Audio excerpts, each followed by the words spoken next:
until. What do you think with that? I mean, Well, it's like what every sideman does. He funds his own project. No, I know, but I mean, with another what gig. they're doing, like Jack White is at a position now where he can literally do whatever he wants, and he has these. It's almost like a Willy Wonka thing that he's doing, like all these crazy projects, whatever he wants to preserve or promote. It's this weird space that he's in. But do you see authenticity in that, or do you see someone Sure. that? Yeah, like, I mean, there's no denying that Jack White is a talented, of honest course. artist. You know, I'm playing things like devil's that. advocate. Yeah, and I mean, like his label put out, that Margo Price record, Yep, which of is course. like, those are my. That's the good stuff. Those Those are your friends. Those are my people, man. Like that's when everyone else didn't want it, and she ends up Which blows my mind. Yeah, well, that's she wasn't part of the machine, and that's but that's the thing. But that comes back to you. Then you're not part of the machine in a good way, and you're trying to get a record and the bad way. but I mean, like, what are you seeing right now? You're trying to push a record and get in a deal. Is that the end game? Is to get a record deal? Obviously is. Well, no, Does you that just mean want. anything I just want anymore. Well, it does. Like the amount of promotion, a larger promotional budget, so more people can hear it and see it, and to connect you with like I said, touring with acts and connecting with other things to kind of to make the business bigger, to get more attention so you can sell more records and have more of a career, a more sustainable thing. Like it's gotta get better every year. And it seems like it is for you. Yeah, little by little it is, but it, you can, it's easy to stall, so you've got to spin the wheels, complacency. That's the death of it, you don't want to. Well-worn circuit. Yeah, so, but I've been doing this too long to do anything else, so now I'm locked in. Well, that's the thing. So I just have to, So that's it. So that's Rick and I. Rick is of 9 Mile Records, who's I've been working with him. And he's great. He's always greatest. Man. I wouldn't have a career without Rick. Yeah. But and he's always going to be my partner in whatever thing. Like he is always going to be my team member. Because he's the only one that gave a shit. Yeah. From the beginning, and we've our relationship has developed, and we've as the label has grown and shrunk, and the agency has grown. And that's something, and that's a guy I know I can trust. We've always been. The further you move along, that window gets very small. Exactly. So who can you trust? So whatever happens on, like I said, this new record, we are trying to find a larger home. But we're not trying to keep like I said, I'm not trying to keep a baby out of the rain. Yeah. If we don't see a better avenue than putting it out ourselves, then. Because we've got good distribution and we've got, we've got a brand. Yeah, we have our thing, but I feel like this record is a little bigger and a little more important, as things have, and a lot of things are coming together on this record that, and there's also there's also some different voices on there that, that I haven't used, not necessarily a different singing voice, but like a different, different types of songs and different, of things that are very, very much connected to the roots of what I do. But there's a little more. It's a little more expansive. So we want people to hear. Want more people to hear it. If a cool record can win the country Grammy. What do you think about all that? I love it. I mean, they're storming the gates, but I feel like it. I don't know if it was. Meaning Sturgill? Well, everything. Sturgill, Jason, Chris Stapleton, all that. Yeah. Margo. Margo. John Moreland, all those guys are busting through now. Yeah, people want something but real. I wonder, with the Sturgill thing, the Grammy for the country artist of the year or the album of the year. I wonder if Sturgill didn't win it if they would have broadcasted it, because I think maybe they thought he was going to say something, which he did. Because I don't know if you heard that, he said the revolution will not be televised, which is that Gil Scott-Heron quote. Right. Because they didn't televise him winning the country Grammy, which surprised me because that's one of the biggest genres. Why wouldn't they broadcast that? But, I don't know, just me thinking about that. Yeah, but I don't know if they ever really televised it very much. They never made country music much part of the Grammys. Well, I mean, the Taylor Swift one, maybe they'd broadcast it. You know what I mean? I don't know, but did they? I don't know. I don't know either, yeah. So I really don't feel like...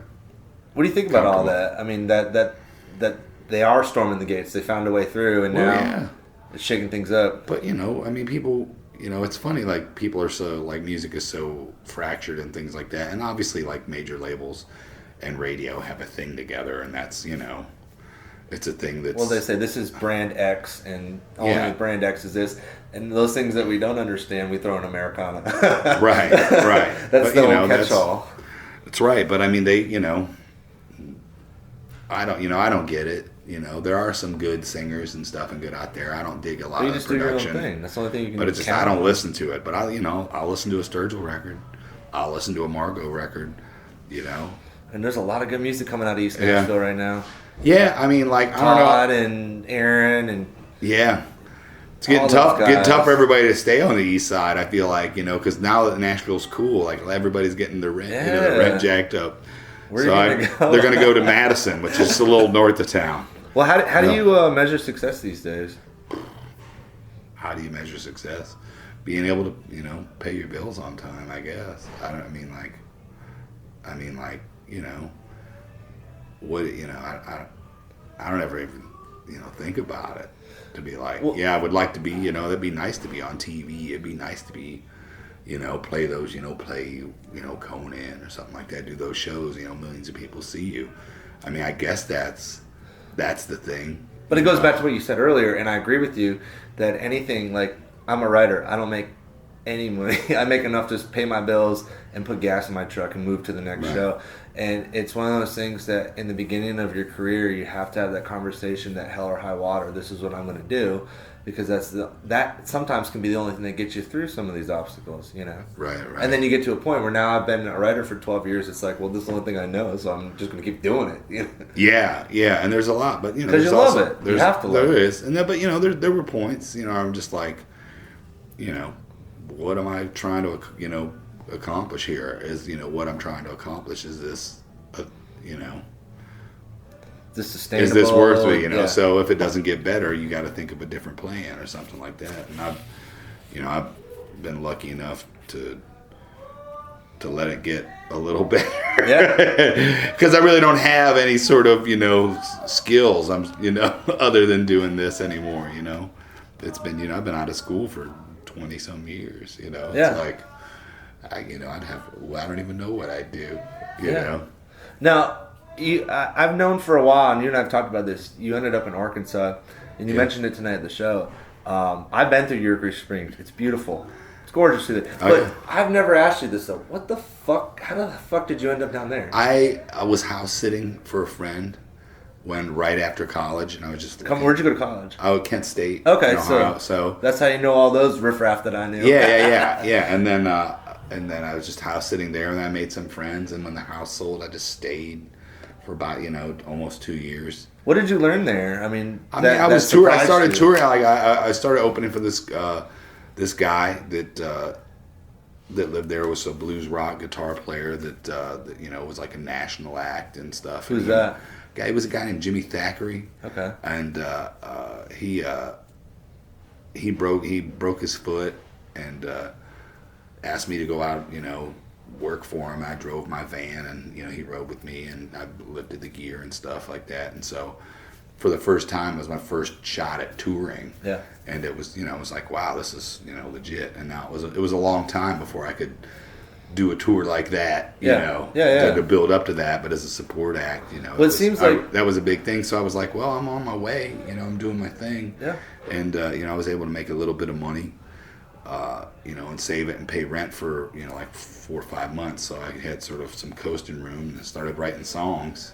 So that place was pretty much the crossroads right there. Yeah, I mean, you always mention it on, you know. Well, it was a big part. It was sort of the big adventure after college of what started it, and then, you know, I decided, man, I'm just gonna be a musician. This is what I want to do, and, you know, so, and then, you know, the traveling, but then you know, it was moving out of there, you know, not being able to afford, you know, to live, you know, like to be able to keep gigging and still live there, and moving home, and, you know, and crashing on my brother's couch and working at the bike shop and stuff, and I'm like, I got to put out a record, you know, and put a band together and really get serious about this thing. So that was, you know, that might be more of what would be the quote unquote crossroads of being like, oh, I did this thing, you know, I had these cool tours and stuff like that, but now I got nothing, so now I got to I got to figure out how to build this thing Yeah. for me instead of, opening for some guy, Well, my last question I always like to ask folks is, what has a life being in the creative fields and being a musician, touring, meeting people, what has that taught you about what that means to be a human being? Well, I mean, you've got to share space with other people, so a little bit of, empathy and a little bit of courtesy goes a long way, That's and you because you're always, it's a pretty similar environment every day, so just, you got to get along with the people you work with. Well, and then too, when you travel a lot, you realize that you have more in common with people than you might or are told. Oh, dude, it's Groundhog Day. Yeah. Every day on tour is Groundhog Day. You do the same 4 things, at about the same time. Yeah. Every day. Yeah. It's true. Like, solo tours are fun because I kind of just do whatever I want. I don't have to be responsible for anybody like there. Yeah, I just like, it's like, if I want to pull off and go somewhere, or be like, I'm just going to stay over, We're like, I'm bored. I'm going to drive a couple hours, But life is good, right? Yeah, life is good, man. Life's real good. Well, thank you.